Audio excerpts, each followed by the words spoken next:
Сәлем, балалар. Болашақ мектебінің жаратылыстану зертханасына қош келдіңдер.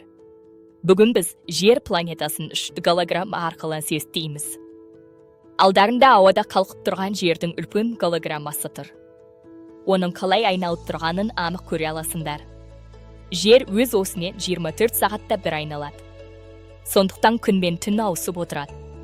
Міне жарық түсіп тұрған бөлігі күндіз, ал қараңғы бөлігі түн. Жер тек өз осымен ғана емес, күннің айналасында да қозғала. Бұл қозғалысқа 365 күн кетеді. Соның нәтижесінде 4 мезгіл пайда болады. Енді голограммадағы жарықпен белгіленген жерлерге қаранды.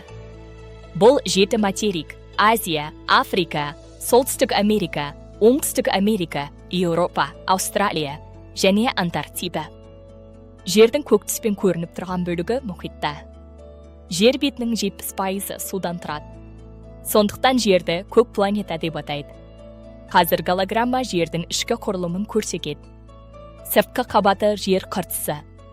Оның астында мантия орналасқан. Ал ең ортасында өте ыстық ядро бар. Жер бізге ауа, су, өсімдіктер, жануарлар және өмір сүруге қажетті барлық жағдайды береді. Бұл тіршілік бар жалғыз планета.